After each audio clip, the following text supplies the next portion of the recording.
Assalamualaikum warahmatullahi wabarakatuh. Alhamdulillahirabbil alamin wa bihi nasta'in ala amri dunya waddin wa ala alihi wa sahbihi ajmain amma ba'du. Alhamdulillah, di kesempatan ini saya akan menyampaikan aksi nyata yang telah saya lakukan bersama dengan teman-teman guru di SMA Ibnu Hajar Boarding School. Saya telah melakukan webinar diseminasi budaya positif di sekolah. Sebenarnya telah didapatkan sebelumnya saya mempelajari modul ini di kegiatan CGP Angkatan 6 Kota Depok, dari mulai belajar mandiri, kemudian ruang kolaborasi, hingga aksi nyata ini merupakan satu rangkaian yang telah saya lewati, begitu banyak yang telah saya lewati bersama dengan para teman-teman CGP Angkatan 6, kemudian para PP, pengajar praktik, serta fasilitator. Hingga hari ini, alhamdulillah saya telah melaksanakan diseminasi ini sebagai salah satu wujud aksi nyata kepada sekolah yang telah selama ini saya bekerja di sini. Kemudian alhamdulillah telah terlaksanakan kegiatan webinar diseminasi budaya positif ini dilaksanakan pada Jumat 18 November 2022. Berikut ini adalah rekaman kegiatan webinar diseminasi budaya positif di sekolah yang telah saya lakukan.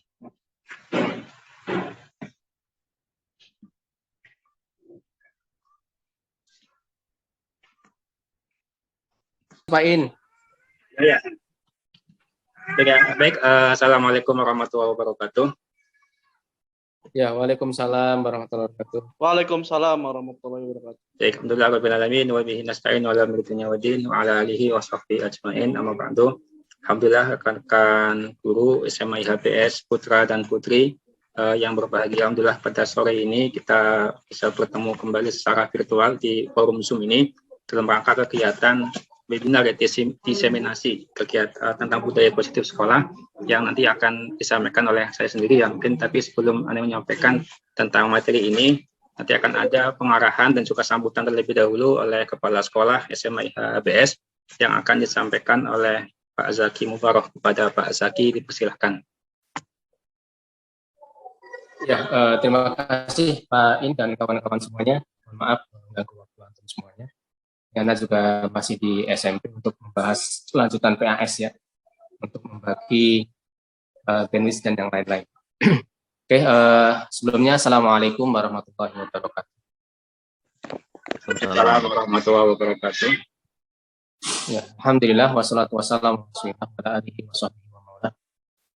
Yang sama-sama kita hormati perwakilan pimpinan Ustadz In Amrullah, kemudian perwakilan dari Litbang TAB Ustadz Fauzi Junaidi dan rekan-rekan guru pendidik dari putra maupun putri. Alhamdulillah di kesempatan sore hari ini kita bisa mengikuti salah satu tahapan yang akan dilalui Ustadz In, yaitu insya Allah akan mengadakan webinar diseminasi tentang budaya positif di sekolah.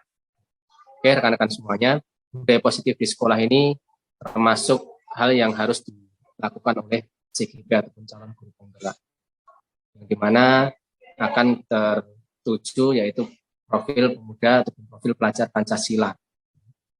Jadi rekan-rekan semuanya, kalau kita belajar ataupun mendengar budaya positif, berarti apapun yang ada di sekitaran kita itu insya Allah positif semuanya. Apalagi kita di sekolah, budaya positif di sekolah. Berarti hal-hal positif yang insya Allah akan didapatkan oleh warga sekolah, mulai dari guru-guru, mulai dari pendidik, mulai dari siswa-siswa, peserta didik, kemudian warga sekolah yang lain yaitu orang tua, insya Allah yang didapatkan pun semuanya positif. Berbicara budaya positif pasti didukung dengan sarana prasarana, kemudian didukung juga dengan input yang di mana di situ ada guru, kemudian ada pendidik, kemudian ada peserta didik. Nah, kalau kita sedikit membaca terhadap apa yang dilakukan oleh Ustadz ini salah satu syarat yang dimana beliau sudah menjalani kurang lebih 3 bulan berjalan, kurang 3 bulan lagi ya Pak In ya, insya Allah mudah-mudahan dilancarkan. Nah, ini tentang budaya positif yang ada di sekolah, seperti yang kami sampaikan tadi, ketika ini diberlakukan, dipraktekkan, dilakukan oleh warga sekolah, insya Allah dampaknya juga baik untuk sekolah dan apa yang di dalam. Nah, berbicara dengan budaya positif, ini pastinya itu akan berkesinambungan dengan semua apa yang ada di sekolah, baik kelas, kemudian baik masjid, kemudian tempat-tempat yang di mana di situ akan digunakan oleh anak-anak ataupun peserta didik, kemudian oleh guru ataupun pendidik, kemudian orang-orang yang bersinggungan dengan sekolah, pastinya itu sangat dibutuhkan. Ya. Nah, kalau budaya positif di sini banyak ya yang mungkin kalau kita membaca ya budaya positif ini apa aja sih? Kemudian dampak ataupun tujuan yang diinginkan dari budaya positif ini apa saja? Nah, menceritakan tentang budaya positif, ya, itu pastinya akan timbul salah satunya adalah disiplin positif ataupun disiplin negatif. Ya. Kalau kita berbicara tentang disiplin positif, ini disiplin positif ini yang sama ini banyak sekolah sudah menjalankan, sudah mempraktekkan. Jadi kalau kita memperdalam tentang disiplin positif ini sering disampaikan oleh Ustaz Fauzi juga. Ya. Jadi disiplin positif ini anak-anak bisa berubah, bisa sadar, bisa bertanggung jawab, kemudian bisa mandiri. Ya. Ketika banyak guru-guru, banyak pendidik yang terlibat untuk mengarahkan yang lebih baik. Ya. Ini tanpa adanya hukuman atau tanpa adanya sanksi. Ya. Jadi lebih banyak, ya, kalaupun disiplin positif ini, salah satunya adalah lebih banyak penekanan, lebih banyak pendekatan, kemudian lebih banyak pembinaan dari guru-guru. Ya. Ini kalau kita baca terhadap apa yang dimaksud di budaya positif, kemudian ditelurkan atau didon ke disiplin positif.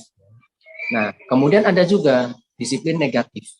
Disiplin negatif ini mendisiplinkan sekolah, mendisiplinkan anak-anak, mendisiplinkan peserta didik ya, dengan cara-cara memberikan punishment. Kemudian anak-anak itu akhirnya merasa ya ada yang mungkin tertekan, ya. Kemudian ada sesuatu yang tidak didapatkan dari seorang pendidik, ya. Dari seorang pendidik dalam artian kalau saya membaca lebih banyak terhadap dampak atau disiplin negatif ini, ya, itu ada plus minusnya. Ya. Plusnya anak-anak akan banyak, ya, ataupun segera berubah, tetapi minusnya itu banyak anak-anak yang tertekan. Ya.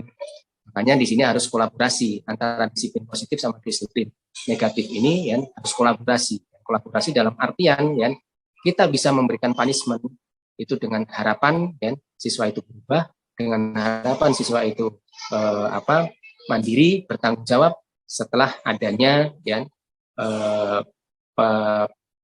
pendampingan, bimbingan, pembinaan dari kita semua.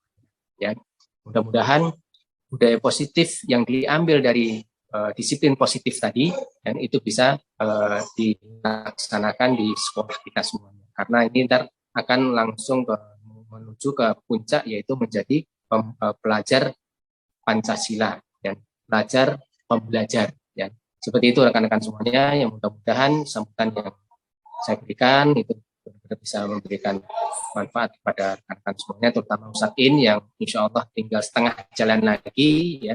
Ntar akan diikuti Ustadz Erwin yang baru beberapa minggu, kemudian semuanya yang sekarang terlibat di guru-guru yang sudah mempunyai dapodik, ya, itu bisa mendaftar dengan calon guru penggerak ataupun CGP, yang insya Allah salah satunya itu bisa diprioritaskan menjadi guru-guru yang ntar lolos PPG. Seperti itu ya.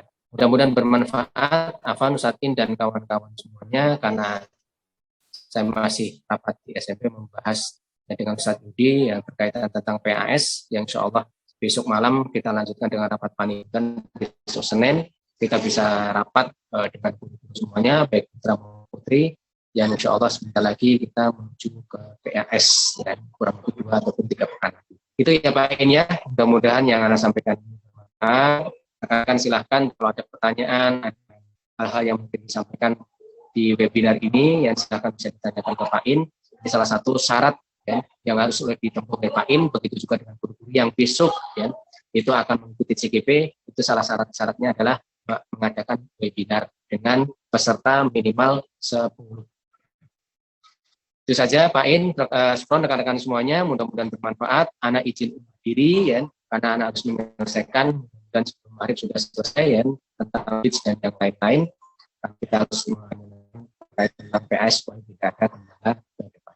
Oke, kita kembalikan ke Ustadz In. Syukron semuanya, Pak In dilanjutkan, mudah-mudahan lancar, sukses. Sekian, wassalamualaikum warahmatullahi wabarakatuh. Waalaikumsalam warahmatullahi wabarakatuh. Baik, syukran jazakumullahu khairan kepada Ustaz Zaki selaku Kepala Sekolah SMA HPS atas sambutannya kepada kita semua. Ya, semoga dari kita nanti yang akan saya sampaikan juga bisa memberikan dampak positif bagi sekolah HPS ini. Terima kasih Pak Zaki. Untuk diri ya, kayaknya. Oke, baik, terima kasih Pak Zaki. Siap. Mohon maaf sebelumnya, ini melanjutkan rapat. Oke, baik. Siap. Waalaikumsalam warahmatullahi wabarakatuh. Oke, baik, rekan-rekan semua, rekan-rekan peserta webinar SMA IHBS, hari ini tadi disampaikan sambutan oleh Kepala Sekolah. Saya akan melanjutkan, mungkin ini kurang lebih sekitar 60 menit depan, ya mungkin masih maghrib, saya akan selesaikan ini. Kurang lebih, sebenarnya ini sudah saya dapatkan, ini hampir 2 bulan ya materi ini dikaji, namun nanti mungkin saya sampaikan sekilas saja tentang materi yang disampaikan hari ini, itu tentang budaya positif di sekolah.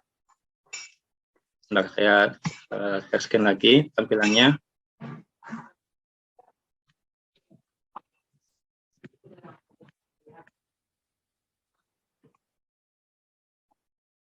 Ini sudah muncul ya, Bapak Ibu semua ya? Sudah, Pak. Oke, baik. Nah, ini mungkin saya ingin berbagi ya, mungkin sini ada Kak Rozi, selaku Bang, mungkin rekan guru, Putra dan Putri, terima kasih atas kehadirannya untuk melalui webinar ini. Oke, sedikit saya ini ya, sharing terlebih dahulu sebelum ke inti. Jadi di sini adalah ini paket yang saya pelajari selama 9 bulan, tapi nanti padatkan 6 bulan. Sebenarnya kalau acara 6 bulan, tapi rentang waktu 9 bulan, nanti sampai Mei selesainya. Jadi ini saat ini saya baru selesai paket 1, modul budaya positif ya.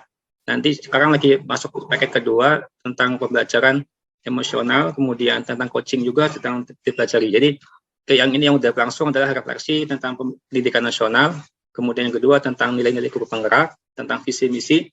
Mungkin juga nanti pekan depan ya, di akhir November juga nanti saya akan mengadakan lagi pertemuan dengan rekan guru, kepala sekolah di sekolah. Nanti secara offline yang tentang 1-3 tentang visi guru penggerak.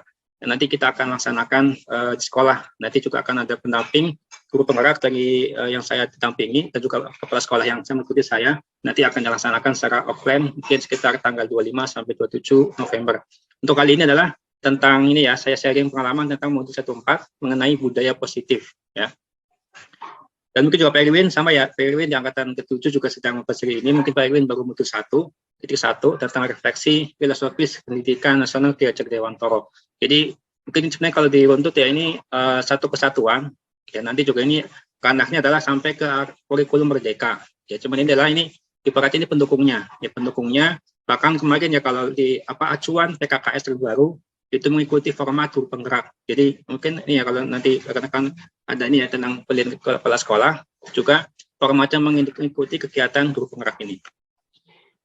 Jadi ini ada 7 poin yang nanti akan saya sharingkan di sini, akan saya berbagi ke teman-teman semua tentang pengalaman tentang makna budaya positif. Ya mungkin selama ini kita sudah mungkin sekolah sudah kita laksanakan, namun juga mungkin ada beberapa yang ada hal-hal baru yang mungkin perlu kita sampaikan dan mungkin juga nanti minta masukan ya, mungkin teman-teman di sini ada pertanyaan atau ada yang ingin disampaikan. Baik, sebelum ke materi ini ya, saya ingin mungkin menawarkan ya, mungkin saya juga memberikan kesepakatan kelas ya di kelas ini. Jadi silakan nanti boleh ya, mungkin ketika ada yang di tengah-tengah, ada yang ingin tanya, silakan bisa angkat tangan atau langsung ya buka mic-nya, mungkin menanyakan. Kalau misalnya saya ada yang di tengah-tengah, ada yang ingin disampaikan ya. Itu yang pertama. Ya kedua sama ya, mungkin karena juga di sore hari ya, mungkin di rumah ada yang di rumah masing-masing, jadi nggak masalah walaupun untuk kamera. Kemudian yang nanti ketika ada yang ingin disampaikan, silakan disampaikan, bisa lewat kolom chat maupun lewat langsung. Itu ya. Baik, ini yang pertama ya, tentang yang akan saya sampaikan adalah mengenai perubahan paradigma belajar. Ini yang pertama. Yang kedua adalah tentang disiplin positif. Yang ketiga tentang motivasi perilaku manusia. Keempat kebutuhan dasar. Kelima posisi kontrol restitusi. Keenam tentang keyakinan kelas. Dan ketujuh tentang segitiga restitusi. Ya, kurang lebih 7 poin ini ya. yang sebenarnya kalau kemarin saya pelajari itu kurang lebih hampir sebulan, ya ini satu modul ini. Namun nanti coba saya akan kupas ya secara garis besarnya, benang merahnya. Yang mana mungkin juga ini bisa diterapkan dalam penegakan apa ya aturan serta juga mungkin masalah lain di sekolah. Nah, ini mungkin yang pertama ya tentang budaya positif. Saya ingin tanya ya ke teman-teman ya sini, apa sih sebenarnya apa makna budaya positif? Dan mungkin contohnya apa sih yang pernah diterapkan teman-teman ya dalam kehidupan di sekolah. Ada yang mau menanggapi terlebih dahulu sebelum saya lanjutkan?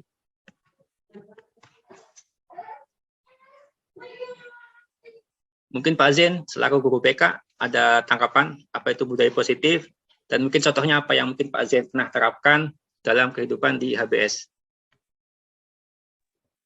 Mungkin kalau bisa jawab Pak In. Oh, boleh silakan Ustaz Fauzi.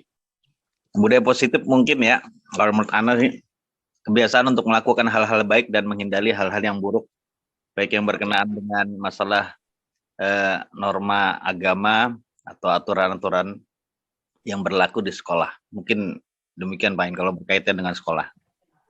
Allahu'alam. Baik, Ustaz. Kalau contohnya Tad, mungkin yang belum ketahui, contoh penerapan positifnya kalau di sekolah kita seperti apa?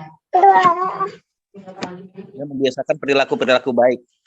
Dan apapun itu bentuk perilaku baik yang masalah agama mungkin, kemudian berkenaan dengan masalah norma yang berlaku di masyarakat, namun tidak ada bertentangan dengan agama, apapun itu, ya budaya rajin belajar, budaya jujur, budaya amanah, budaya semuanya, baik dari guru maupun anak-anak dan juga dari pegawai yang lain. Mungkin itu Pak. Oke, baik. Terima kasih Tad Fauzi atas jawabannya. Jadi lebih seperti itu ya mungkin yang Tad Fauzi pahami dan juga terapkan. Mungkin teman-teman punya ini ya pemahaman yang berbeda ya tentang budaya ini, tapi ini adalah satu hal yang ini ya kalau secara makna ya adalah budaya positif ini merupakan nilai-nilai dan kebiasaan-kebiasaan di sekolah. Ya, ini adalah tentu ya tiap sekolah punya nilai, punya kebiasaan-kebiasaan yang dilaksanakan. Saya kalau di kita di HBS ada namanya TAB, ya, Tahfidz, Adab dan Bahasa Arab. Ini pun juga jadi nilai budaya positif yang dilaksanakan di sekolah. Kemudian 6S juga itu merupakan budaya positif yang itu bisa kita laksanakan. Namun nanti kita evaluasi nih apakah yang udah dari HBS ini sudahkah sesuai dengan ketentuan yang kita laksanakan. Ya, yang pertama adalah nilai-nilai dan kebiasaan-kebiasaan di sekolah yang berpihak pada peserta didik. Jadi kata kuncinya adalah budaya positif ini akan berdampak positif kepada murid, pada siswa kita, ya. Supaya apa? Supaya mereka dapat berkembang menjadi pribadi yang kritis, penuh hormat, dan juga bertanggung jawab. Ini adalah apa ya tujuannya. Jadi dengan budaya positif ini adalah menumbuhkan siswa ini jadi anak-anak yang kritis, kemudian hormat dan juga bertanggung jawab. Ini lebih ke arah bagaimana ya menumbuhkan akhlakul karimahnya. Yang ini kalau kita ini ya kita kembangkan di sekolah kita. Nah, dan ini ya tentang yang pertama, ini saya coba akan membuat ini ya suatu skema ya. Jadi ini tentang disiplin positif dan juga nilai-nilai kebajikan universal. Jadi ada yang mungkin secara umum tentang hal-hal baik yang sudah mungkin secara umum disepakati secara nasional, secara internasional pun ada tentang attitude ya. Bahkan mungkin kalau di Indonesia tadi ini yang sedang ramai di Indonesia tentang profil pelajar Pancasila yang ada 6 hal itu juga ini menjadi nilai kebajikan yang diterapkan dalam pendidikan kita saat ini ya. Nah, saya akan mengumpamakannya ada dua hal nih ya berkaitan dengan disiplin positif ya. Jadi ada cobalah buka ya, tangan kita punya dua tangan ya. Masing-masing satu tangan misalnya ya saya minta Pak Zen atau Pak Hisam misalnya sebagai yang kategori A ya. Tugasnya adalah mengepalkan tangan. Ya mungkin silakan sambil dibayangkan ya, tangan kanan ini mengepal suatu yang sifatnya penting dalam kehidupan kita. Ya, jadi itu makanya coba sambil dibayangkan, misalnya kita ya tangan kanan kita memegang suatu benda yang sangat penting dan maka peganglah sekuat tenaga. Ya ini misalnya Pak Isam atau Pak Zen yang megang ini. Kemudian ada tugas kedua adalah orang B, ya mencoba untuk mengambil kepalan tangan yang ada dipegang. Misalnya saya tanya kepada Pak Juremi, nih. Misalnya tadi ya Pak Isam sama Pak Zen punya sesuatu yang berharga di tangannya. Apa yang akan dilakukan oleh Pak Juremi untuk mengambil yang ada di tangannya Pak Zen ataupun Pak Isam? Pak Juremi ada atau Pak Agung? Ada? Jadi tadi ya saya bahasa makanya contohnya Pak Zen atau Pak Isam sebagai yang A, Pak Agung dan Pak Juremi yang B-nya. Jadi dua orang. Tadi yang kalau Pak Agung misalnya Pak Zen sama Pak Isam memegang tangannya nih mengepal ya. Di situ ada benda berharga ya. Entah itu emas atau mungkin benda lainnya yang menurut Pak Zen sama Pak Isam ini sesuatu yang berharga. Nah, bagaimanakah mungkin ya yang peran B nih mencoba membuka kepalan tangan. Caranya gimana? Apakah mengizinkan enggak? Dengan cara mungkin membujuk, menghardik, mengintimidasi, bahkan memarahi, menggoda, atau cara lainnya. Intinya ingin mendapatkan apa yang ada di tangan Pak Zen maupun Pak Hisam. Ya, ini hanya suatu perumpamaan ya. Jadi bahwasanya mungkin kalau yang tadi ya Pak Zen punya komitmen akan dipertahankan. Oh ini milik saya, punya saya nggak boleh diambil misalnya. Atau mungkin kalau itu dianggap benda yang nggak berharga, mungkin cuma tas biasa akan dibuka. Tapi kalau mungkin itu tangannya ada mungkin misalnya uang yang 100.000 atau mungkin ada emas atau apa yang menurutnya berharga, maka akan dipertahankan. Ini adalah tentang suatu keyakinan yang mungkin bahwasanya kita pun punya keyakinan kuat ya yang kita miliki masing-masing ya. Ini hanya sebuah contoh perumpamaan bahwasanya ketika ada dua kasus seperti ini, tentu akan ada yang mempertahankan, ada yang akan melepaskan. Tergantung bagaimana konteksnya yang kita miliki itu apa. Nah, yang pertama adalah kita sampaikan tentang perubahan paradigma. Tentu ini yang akan agak sulit ya, mengubah paradigma atau suatu pandangan yang selama ini mungkin kita yakini itu suatu hal yang kebaikan. Namun ternyata ada yang keliru, yang mungkin sudah bukan relevan dengan zaman saat ini. Maka kita pun harus bisa membuka diri tentang apa sih yang sedang ada dalam pendidikan kita saat ini.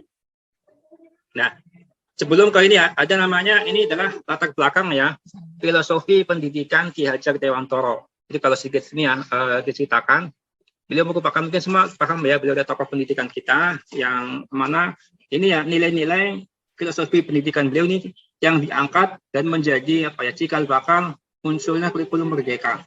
Jadi kalau ditelusuri ya ini semua yang digagas oleh beliau saat ini menjadi munculnya kurikulum merdeka. Apa saja?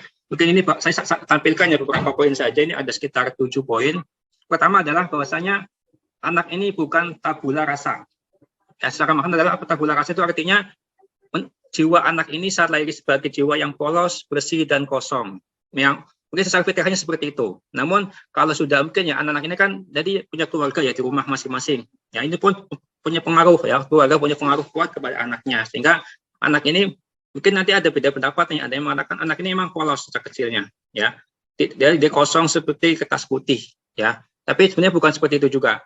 Yang kedua adalah semua anak lahir dengan bakatnya masing-masing, ya semuanya unik, ya semua anak yang mungkin di dunia ini adalah punya potensi, punya bakat masing-masing yang mereka miliki, ya tidak semuanya sama, tapi semua punya potensi, punya bakat, punya keahlian masing-masing. Ini kata Pak Ki Hajar Dewantoro. Yang ketiga adalah tugas guru itu apa? Tugasnya menuntun. Ya tadi ya, kan semua anak punya bakat.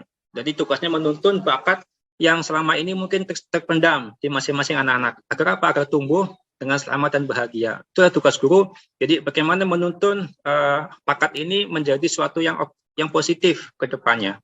Kemudian yang keempat adalah tentang budi pekerti yang luhur. Ya mungkin kita tahu ya di Pak Ki Hajar Dewantoro menyampaikan ada 3 hal yang Tut Uri Handayani, Ingang Sosong Tulodo, ingin maju bangun kesol. Ini kan juga menjadi landasan ya dalam mungkin selama ini dipegang oleh pendidikan kita di Indonesia ya.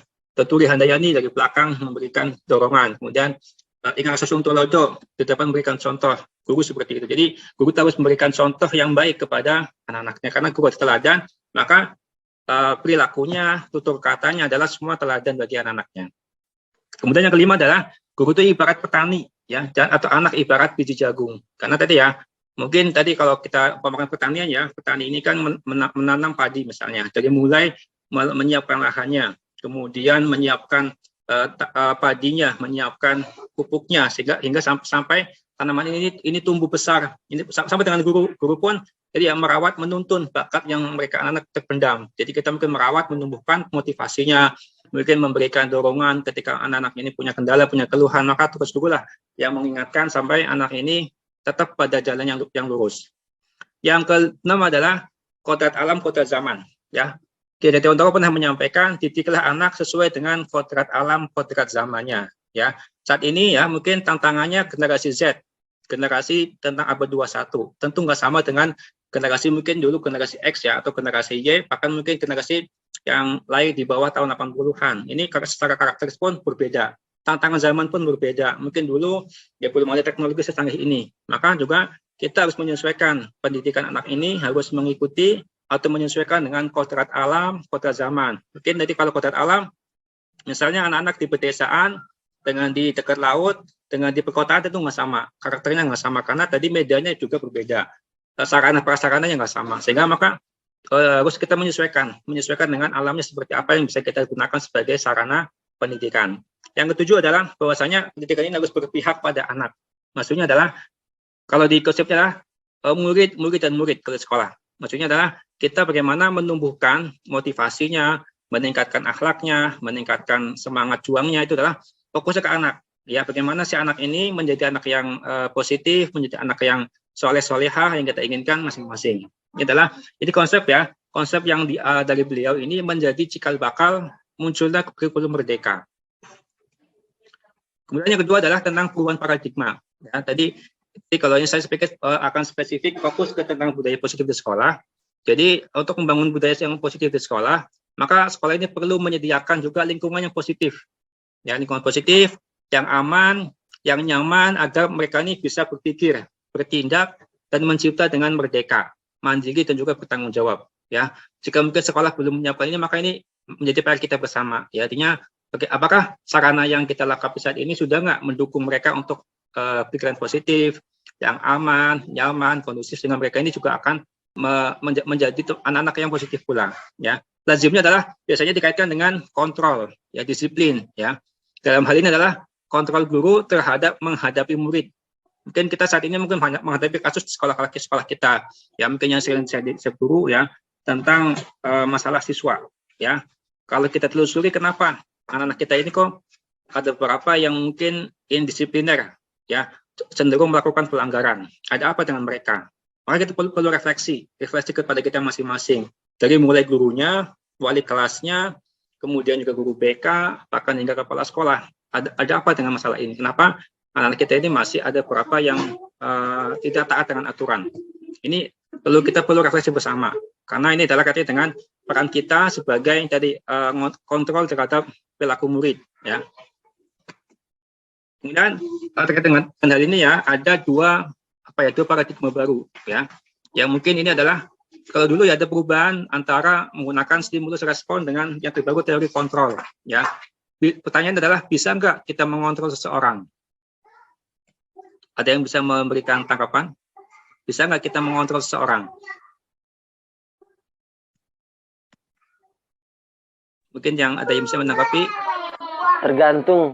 Tergantung. Bisa mungkin kadang tergantung. Kenapa Mbak Sen? Silakan. Kalau yang tergantung kondisinya. Tergantung kondisi. Kita bisa mempengaruhi dan menjelaskan. Pada satu titik mungkin kita bisa mengontrol ya. Tapi tergantung pribadi orang tersebut dan bagaimana kita mengetahui ya, bagaimana kita mengontrolnya. Kurang lebih seperti itu Pak In. Oke, baik. Berarti menurut pasien ada yang bisa ya Pak ya? Ada yang bisa dikendalikan, ada yang nggak bisa ya Pak? Ada betul, Pak. Oke. Ya betul. Baik, ada yang punya pandangan lain? Mungkin dari rekan-rekan ibu-ibu? Ada pendapat yang lain? Bisa nggak kita mengontrol seorang?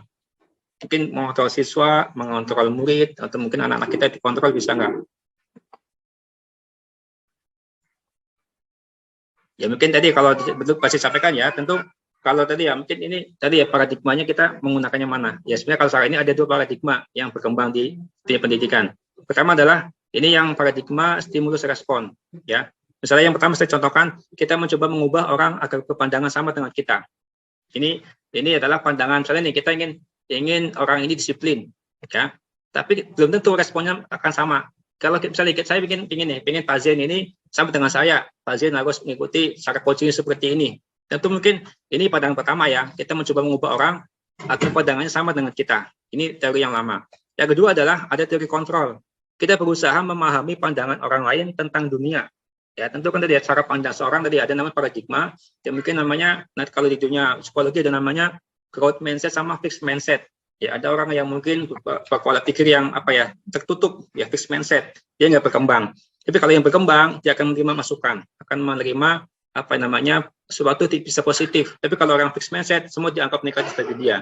Itu juga sama kaitannya dengan hal ini ya, bahwasanya kalau yang menggunakan dari kontrol, kita berusaha memahami pandangan orang lain tentang dunia ini seperti apa, atau mungkin masalah ini seperti apa. Yang kedua adalah bedanya, kalau stimulus respon, perilaku buruk dilihat sebagai suatu kesalahan. Ya, pokoknya suatu yang kata tadi misalnya bolos, kemudian telat masuknya juga suatu yang negatif. Namun kalau dari kontrol, semua perilaku memiliki tujuan. Ya, misalnya anak melakukan tindakan katakanlah pakai seragam. Kenapa bisa seperti ini? Atau kenapa misalnya anak-anak ini katakanlah dia yang kita sering ramai mungkin anak-anak menonton TV ya di kelas tanpa izin gurunya, itu juga pasti mereka punya tujuan. Tujuannya kenapa? Berarti di situ ada hal yang salah. Kenapa anak-anak ini melakukan tindakan, katakanlah dia misalnya masuk asrama tanpa izin, membuka asrama, atau mungkin misalnya dia terlambat masuk kelas. Ini juga ada alasan yang mereka lakukan. Ini harus kita gali. Ya. Yang ketiga adalah orang lain bisa mengontrol saya. Ini menurut teori stimulus respon. Bahwasanya kita bisa mengontrol orang lain. Tapi kalau teori kontrol mengatakan hanya Anda yang bisa mengontrol diri sendiri. Jadi bahwasanya misalnya nih Pak Isam saja yang bisa mengontrol diri Pak Isam tentang dirinya apakah. Tapi kita mungkin hanya memberikan dorongan saja. Jadi kalau menurut teori kontrol, teori yang stimulus respon kan orang lain mesti kita kontrol. Kita dibawa ke diri saya. Misalnya saya Pak Zen harus seperti ini. Ini menurut teori yang stimulus respon. Yang keempat adalah, yang kelima, pemaksaan ada pada saat bujukan gagal. Jadi kalau misalnya gagal nih, kita mengatakan siswa supaya telat ya, ataupun masuknya telat maka dipaksa dorong supaya mereka kembali ke arah positif. Ini menurut stimulus respon. Tapi kalau yang teori kontrol, ini kita harus ada kolaborasi, kesepakatan dengan yang bersangkutan, misalnya dengan siswa nih, ya. Dari siswa ya, misalnya siswa katakanlah tadi ya, sering terlambat masuk kelas, ya. Kalau mungkin kita paksa ya kita harus masuk tepat waktu gitu kan. Itu kalau teori yang lama. Paradigma baru adalah kita kolaborasi dengan yang bersangkutan. Kenapa anak ini suka terlambat? Pemicunya apa? Kemudian kita dorong kesepakatan bersama dengan anaknya. Kenapa sih anak ini? Ya, saya pernah ya melakukan pertemuan juga di kelas 12 IPS ya. Waktu itu ada yang dia bernyanyi ya, kan kita kan kita saya coba coaching ya ke anak yang bersangkutan, si Rifki namanya. Kemudian saya ajak diskusi, kenapa dia masih bernyanyi misalnya. Maka kita bangun kesepakatan. Ternyata ditelusuri dia belum memahami tentang dalil tentang ini haramnya musik misalnya. Maka kita pun harus diskusi dengan anak yang bersangkutan. Kita ajak kesepakatan bersama, pemicunya apa? Ternyata ditelusuri anak ini keluarganya pun masih sama, keluarganya masih menyukai musik. Maka itu pun kita jangan langsung menghakimi anak ini berlaku salah, tapi kita telusuri terlebih dahulu. Ternyata mungkin kalau dari orang tuanya, mungkin keluarganya pun ada seperti, maka kita harus kita dekati, kita kolaborasi dengan anak yang bersangkutan. Caranya kita bantu mereka supaya kembali ke positif. Ini namanya teori kontrol. Kita kolaborasi dengan kesepakatan dengan yang bersangkutan. Yang terakhir, yang ketujuh adalah kalau stimulus respon, ini model berpikirnya adalah menang kalah. Ketika ada permasalahan, maka guru yang menang, siswa yang kalah. Dalam artinya konsekuensinya harus dihukum. Ini adalah teori yang lama. Kalau teori kontrol adalah kita pikirnya menang-menang. Jadi ketika ada permasalahan siswa, bagaimanakah guru juga kita mengarahkan, membantu siswa menemukan solusi ke atas masalahnya. Contoh tadi misalnya kembali masalah misalnya seragam ya, siswa kenapa nggak pakai seragam? Ya, kalau mungkin secara aturan, kalau nggak pakai seragam dihukum, misalnya push up atau apa, itu kan berarti kan dalam hal ini guru yang menang karena dia menegakkan aturan, tapi mungkin siswa yang katakanlah dapat hukuman. Tapi apakah itu akan efek jerah? Belum tentu, karena kalau kita selama ini di lapangan ternyata masih sama, anak yang sama, kalau kita amati kok perilakunya masih sama, masih mengulang, nggak pakai seragam misalnya. Maka kita ajak diskusi dengan anak yang bersangkutan. Masalahnya di mana? Kenapa anak ini nggak pakai seragam? Apakah emang seragamnya hilang? Atau mungkin dia anaknya pelupa? Atau emang dari laundry-nya? Tentu ini harus pikirnya prosesnya perlu waktu yang panjang. Kalau menggunakan teori kontrol. Itu ya, jadi sedikit perbedaannya antara paradigma baru tentang mungkin yang stimulus respon dengan teori kontrol yang mungkin ini dikembangkan oleh salah satu pakar pendidikan di dunia. Nah, mungkin ini ya kalau kita bisa disiplin, ya ini adalah kalau kan mungkin biasanya disiplin ini dikaitkan dengan kata aturan. tata tertib, keteraturan, kepatuhan pada peraturan. Ini adalah apa namanya yang biasa kita lakukan, yang mungkin disiplin tepat waktu, atau mungkin digunakan juga biasanya terkait dengan hukuman. Kalau misalnya nggak melakukan tindakan ini maka dihukum. Hukumannya apa? Konsekuensinya apa? Ini supaya orang disiplin. Karena tadi ya pendekatan yang pernah kita live ini adalah harus ke arah fisik, entah fisiknya atau mungkin kita ubah perilakunya. Padahal sungguhnya berbeda ya, karena belajar dengan disiplin tidak harus dengan memberi hukuman. Ya, jadi nggak semua yang untuk memberikan disiplin ini harus dengan hukuman. Tapi ada cara lain, ya justru ada alternatif lain yang terlahir ya, yang terakhir, yang apa namanya tidak perlu menggunakan hukuman. Tapi tadi dengan pendekatan misalnya sedikit restitusi atau menggunakan coaching, yang mana sebenarnya kita sebagai coach, sebagai pemandu, bagaimana anak yang salah ini menemukan sendiri jawabannya, sehingga dia akan muncul rasa malu melakukan tindakan yang salah. Ya, itu yang tugas kita, mungkin itu yang perlu waktu yang panjang. Kalau misalnya permasalahannya lumayan komplikatif, ya komplikasi yang sangat banyak. Nah, ini kalau menurut Ki Hajar Dewantara, ya, untuk mencapai kemerdekaan atau dalam konteks pendidikan saat ini, kita untuk menciptakan murid yang merdeka, syarat utamanya adalah harus ada disiplin yang kuat dari diri masing-masing. Ya, yaitu apa? Adanya motivasi internal. Ini yang paling harus kita tumbuhkan. Ya. Contoh kecil dari di sekolah ya, misalnya kenapa anak ini semangat belajarnya susah, disuruh baca tidak mau, kemudian terkadang baca kebanyakan saat ulangan saja, atau mungkin disuruh tepat waktu juga susah. Kita evaluasi pada diri sendiri. Jadi mungkin ada motivasi internal yang masih kurang, ya. Karena jika nggak ada motivasi internal, maka kita pun akan memerlukan pihak lain untuk mendisiplinkan kita ataupun anak-anak kita, ya. Contohnya tadi ya, misalnya siswa kita katakanlah, ya, dia belum bisa disiplin dalam hal waktu, dalam hal mungkin seragam. Nah, maka perlu ada pihak lain untuk mendisiplinkan mereka dalam hal mungkin menumbuhkan, berarti ada motivasi kedua dari eksternalnya. Ini kalau secara teori ada dua teori motivasi itu ada dua macam, dari internal sama dari eksternal. Secara teori ya, jadi bahwasanya manusia ya, perilaku manusia ini ada dipengaruhi beberapa motivasi. Yang pertama adalah motivasi eksternal, ya. Untuk menghindari ketidaknyamanan, hukuman, apa yang akan terjadi apabila saya tidak melakukannya. Ini jadi berarti dia melakukannya karena pengaruh motivasi eksternal. Misalnya, dia tepat waktu karena takut dihukum, takut mendapat berkah pojok misalnya. Maka ini motivasinya dari luar semua, bukan dari diri sendiri, ya, bukan atas kemauan sendiri. Yang kedua misalnya, untuk mendapatkan imbalan dari orang lain atau institusi, apa yang akan saya dapatkan? Misalnya contohnya gini, ya, saya menjadi panitia A, apa yang saya dapatkan?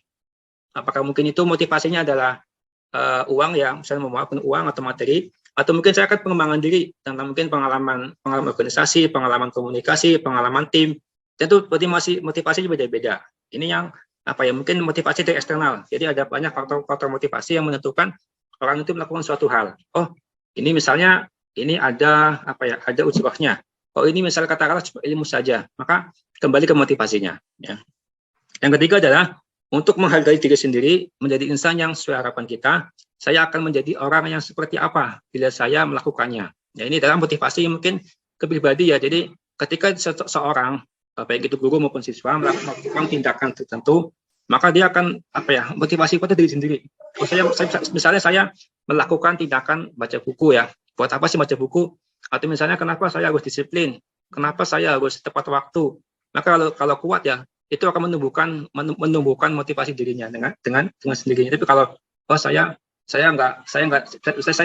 datang telat waktu nih, datangnya terlambat, saya konsekuensinya akan dipotong KPI-nya misalnya. Maka itu kan berarti kalau dia motivasinya adalah karena menghindari keterlambatan supaya nggak dipotong gaji misalnya. Maka ini adalah kembali ke diri masing-masing. Bagaimana menumbuhkan motivasi yang kuat dari diri sendiri tentang tujuan yang positifnya apa, ya. Nah, ini kalau secara ini ya, cara lingkarannya adalah ada budaya positif yang paling besarnya. Kalau kita tinggal sekolah, maka itu akan menjadi budaya yang di lingkungan sekolah. Jadi dari mana asal muasalnya? Ini sebenarnya apa menjadi urutannya adalah dari lingkungan yang positif juga, ya. Kedua dari keyakinan kelas. Peraturan kelas pun ini paling kecil, cukup terkecilnya. Jadi kalau bisa guru ya semua punya peraturan yang sama. Jadi punya peraturan kelas, punya keyakinan kelas, sehingga nanti akan melahirkan lingkungan yang positif. Jadi antara guru A, guru B punya langkah yang sama, punya aturan yang sama, sehingga akan muncullah muncul lingkungan positif, muncul budaya positif. Lalu apa sih perbedaan antara keyakinan kelas, hukuman, kemudian dan penghargaan? Ya, mengapa kita perhatikan saja? Mengapa harus ada keyakinan kelas? Mungkin kalau selama ini ya, ketika kita di kelas kan ada apa namanya kesepakatan kelas bersama. Ya, tadi kalau saya ini di awal ya, saya mengatakan adalah ada peraturan kelas, ada keyakinan kelas. Bedanya di mana? Ya, kalau keyakinan kelas adalah nilai-nilai kebajikan atau prinsip universal yang disepakati bersama secara universal. Ini menurut Gossen adalah ini apa namanya ya, terlepas dari aturan latar belakang suku, negara, bahasa dan maupun agama. Ini kalau secara universalnya bahwasanya ada keyakinan yang kita sepakati. Misalnya ya tadi tanggung jawab di kelas seperti apa ya, atau misalnya kalau kita contohkan ya, mengapa kita harus menggunakan helm ketika mengendari motor ya di jalanan ya, itu kan kita yakin oh ternyata itu kan disiplin ya, maksudnya kalau nggak pakai helm nanti ditilang. Atau misalnya kalau misalnya ini juga demi keamanan bersama, itu kan juga menjadi keyakinan bersama. Atau misalnya mengapa kita menggunakan peraturan 3M kemarin saat pandemi ya, menggunakan masker, mencuci tangan, ini kan juga aturan secara menjadi aturan secara nasional bahkan secara dunia. Atau mengapa kita memiliki keperaturan harus datang tepat waktu. Sebentar, saya ada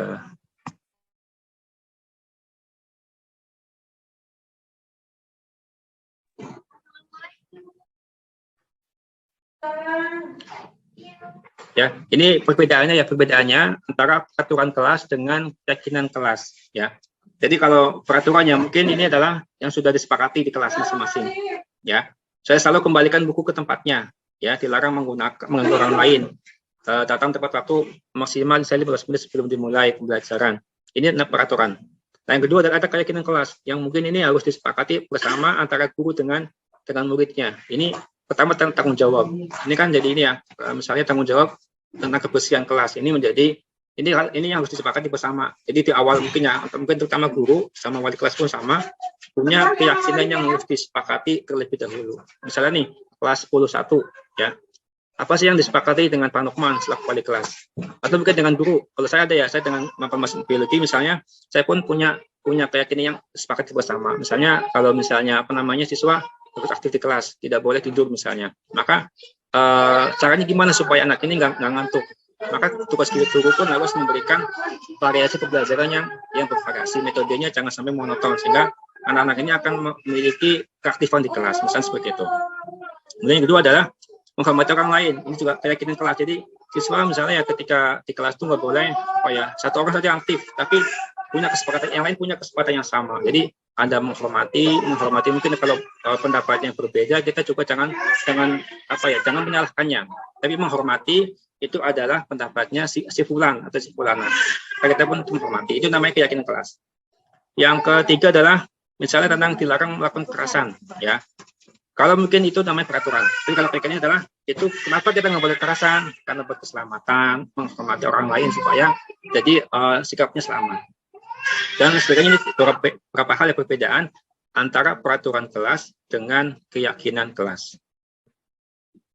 Oke, saya ingin berefleksi ya ke teman-teman di sini ya. Ini mungkin apa yang sering kita lakukan ya. Coba tebak, mana hukuman, mana konsekuensi, ya perbedaannya apa ya dari hal ini, bedanya apa ya. Misalnya mencatat 100 kali dalam buku kalimat saya tidak akan terlambat lagi karena terlambat masuk sekolah. Ini masuk ke konsekuensi atau hukuman? Ada yang bisa mau hukuman? Hukuman. Oke. Yang kedua, lari mengelilingi lapangan basket 2 kali. Ini apa Pak Zen? Masih hukuman juga, Pak. Hukuman juga. Kemudian kalau misalnya murid diminta push up 15 kali karena tidak menggunakan masker sekolah. Hukuman. Mana yang konsekuensi, yang mana Pak Zen yang konsekuensi? Kalau dari menggantikan kertas tugas teman yang telah dicoret-coret. Oke. Kita coba lihat ya. Lihat jawabannya. Betul. Ini adalah perbedaan antara hukuman dengan konsekuensi. Ya, tadi itu Pak Zen disampaikan ya, ini yang menggantikan kertas tugas teman tersebut ini konsekuensi, membersihkan tumpahan air ini konsekuensi karena tersenggol maka harus dilakukan. Ya, ini perbedaan ya antara hukuman dengan konsekuensi.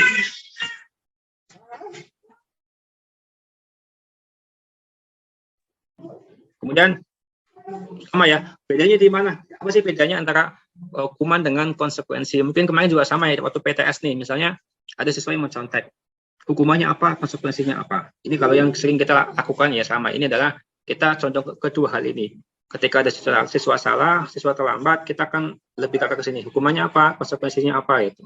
Ya, ini mungkin cara-cara yang apa ya, paradigma yang mungkin masih cara-cara lama. Nanti saya akan berikan contoh. Nanti ada namanya restitusi. Ya, jadi kalau hukuman adalah biasanya sesuatu yang menyakitkan harus terjadi, itu hukuman. Ya, konsekuensi sesuatu yang harus terjadi. Karena kita melakukan hal maka ada konsekuensinya apa. Ya. Kedua adalah hukuman membuat anak sakit, baik fisiknya maupun hatinya, karena bahkan akan jangka waktu yang lama. Kalau misalnya syarat kita salah memberikan hukuman pada anak. Yang kedua adalah membuat anak merasa tidak nyaman dalam jangka waktu pendek, ini kalau konsekuensi. Yang ketiga hukuman itu adalah anak membenci kedisiplinan, karena kalau salah dihukum, salah dikit akan misalnya suruh push up, suruh apa, ini maka anak akan membenci kedisiplinan.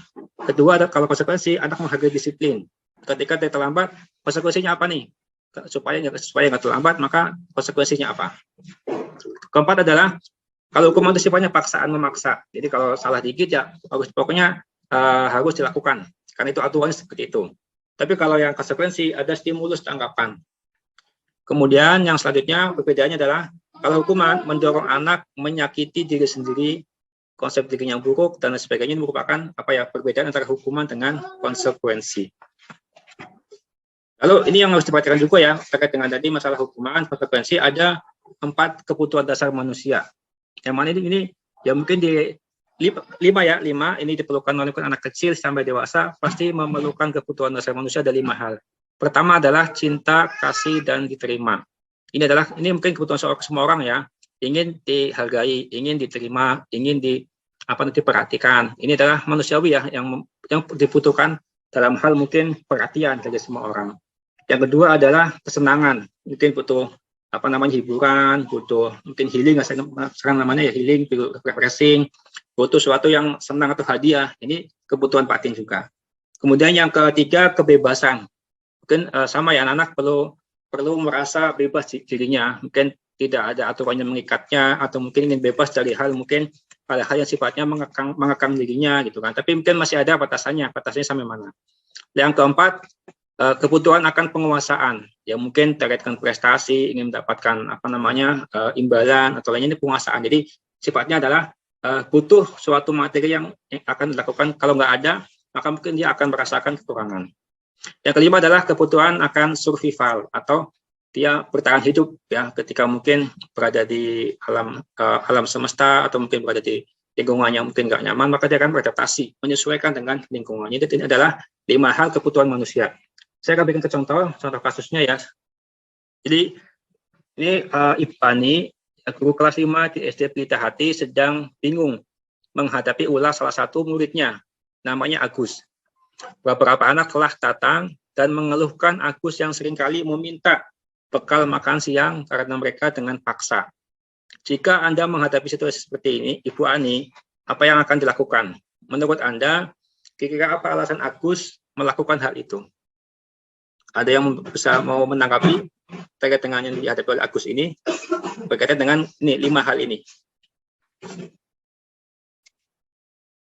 Ini ibu-ibu ada tanggapan, atau Pak Agung? Aku masih mengikuti Pak Agung. Masih, Tat. Tuh, Pak Agung, kalau ada seperti ini apa yang antum tanggapi ketika ada ya, Pak Agung, semangat.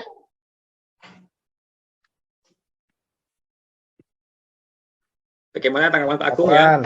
Ketika ada nih siswa atas nama Agus ya, misalnya dia menghadapi ulah ya, kemudian dia merebut makanan temannya. Kira-kira bagaimana Pak Agung menanggapi kasus ini?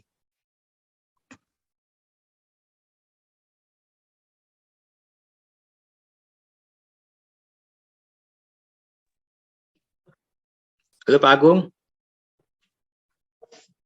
ada tanggapan?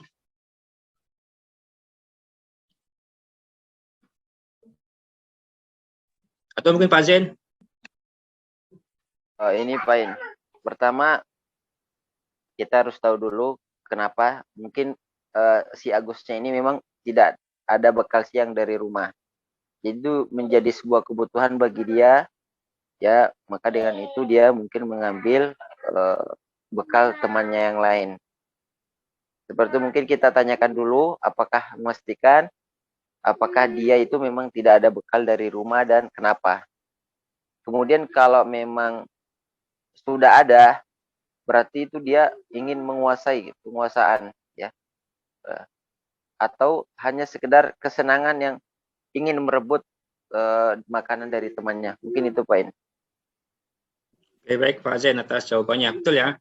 Jadi mungkin kalau ada masa seperti ini, apalagi anak kelas 5 SD ya, tentu tadi ya, karena kita lihat dulu kebutuhannya yang mana. Apakah dia mau merebutnya dengan paksa, apakah itu suatu keinginannya karena dia nggak bawa bekal, atau seperti apa. Nah, kita coba identifikasi ya. Tadi apabila jawabannya lapar, orang tuanya nggak bawa makanan, ini mungkin dia akan kebutuhan bertahan hidup. Jadi kita lihat jawabannya. Jawaban Agustus seperti apa. Kalau dia memang orang tuanya nggak bawa bekal, maka dia mungkin sama juga karena merasa nggak bawa bekal, maka butuh makan juga. Yang kedua adalah apabila jawaban Pak Agus ini dia senang temannya jadi memperhatikan dia. Makanya adalah karena apa, dia ingin butuh kasih sayang. Jadi dia mengambil makan itu cuma buat apa, cari perhatian saja, caper. Ya, jadi nanti itu kan teman-temannya akan melihat ke Agusnya ini juga kebutuhan supaya diterima. Dia cari perhatian dengan tindakan-tindakan yang mungkin nggak sesuai. Ya. Yang ketiga adalah bila mungkin jawabannya adalah karena temannya ini jadi takut dan menuruti keinginannya, maka ini adalah akan penguasaan. Dia menunjukkan eksistensinya. Dia itu adalah seorang yang mungkin punya kekuatan lebih sehingga dia mengambil paksa temannya ini. Kalau yang keempat adalah misalnya kebutuhan kebebasan. Jadi dia mengatakan dia merasa bosan dengan bekal yang mungkin dibawakan ibunya sehingga dia mengambil bekal temannya. Ini berarti akan dia merasa bebas, ingin bebas akan kebutuhan suatu pilihannya. Yang kelima adalah kesenangan. Mungkin dia hanya iseng saja, mungkin ekspresi temannya itu supaya kesal sehingga dia mengambil makanannya. Itu jadi nanti betul ya Pak saya sampaikan, kita akan melihat dari kasusnya seperti apa. Mungkin alasannya pun beda-beda. Ketika seorang anak, seorang siswa melakukan tindakan ini, untuk kita lihat dulu sudut pandang yang mana. Baik ya, ini mungkin cepat aja ya karena waktunya mau maghrib. Ini ada 5 posisi kontrol yang mungkin peran kita lakukan ya guru ya, ketika ada permasalahan di sekolah. Ya mungkin kebanyakan kalau kita adalah mungkin poin pertama yaitu penghukum. Ya, jadi ada 5 posisi yang guru itu bisa lakukan ya. Pertama adalah posisi penghukum. Yang kedua pembuat merasa bersalah. Yang ketiga sebagai teman. Yang keempat sebagai pemantau. Yang kelima sebagai manajer. Ini masing-masing ya punya perbedaan dalam pelaksanaannya. Contohnya ya, kalau penghukum misalnya salah nih, misalnya siswa terlambat langsung dihukum push up ya. Jadi penghukum artinya guru ini ketika ada masalah maka akan pendekatannya ke hukuman.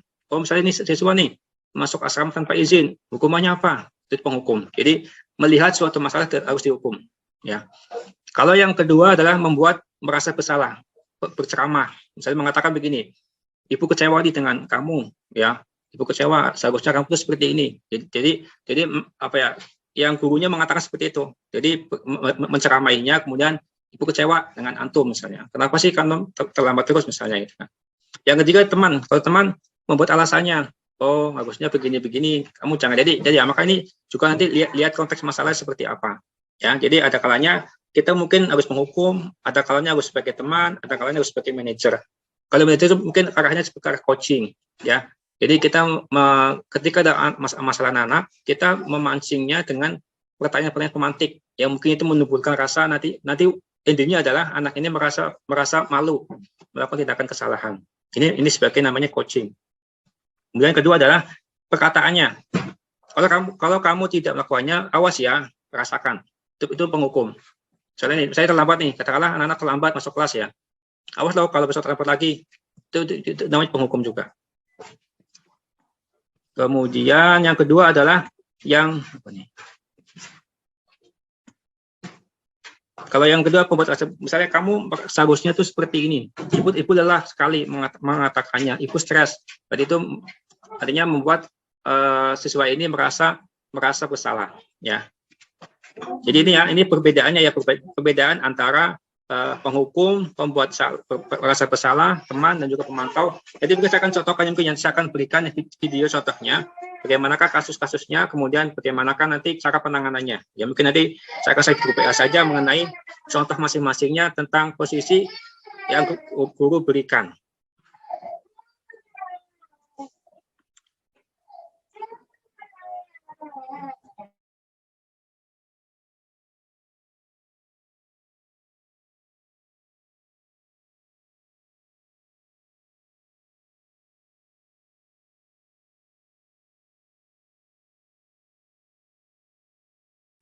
Karena terakhir ya, ini terakhir sedikit penutup ya, karena sudah mendekati waktu maghrib.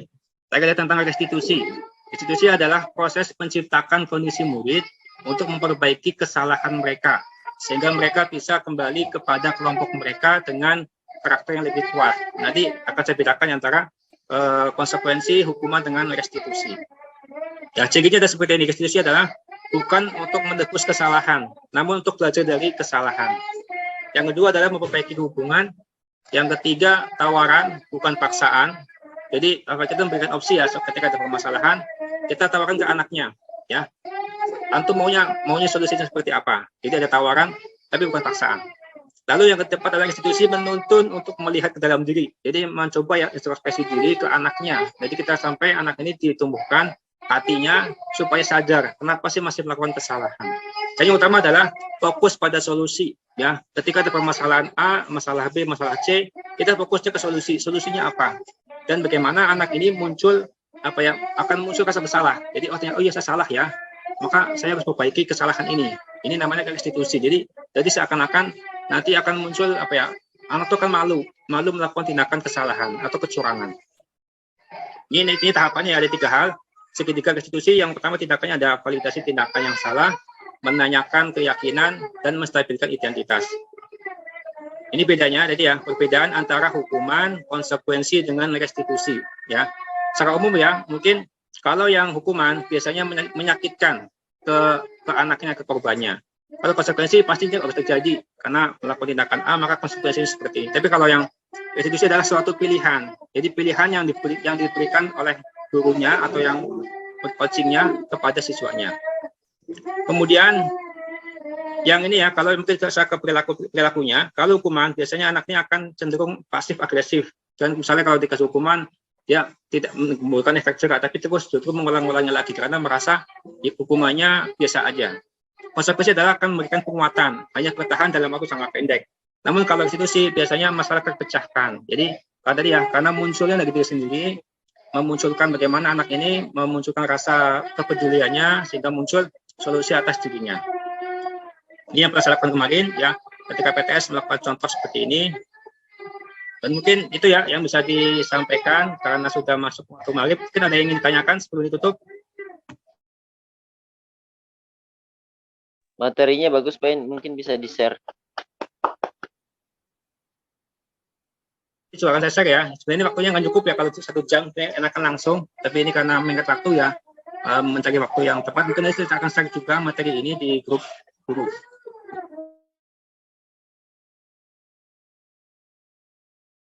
Ingin ditanyakan dari rekan-rekan yang lain? Silakan kalau ada yang mau bertanya.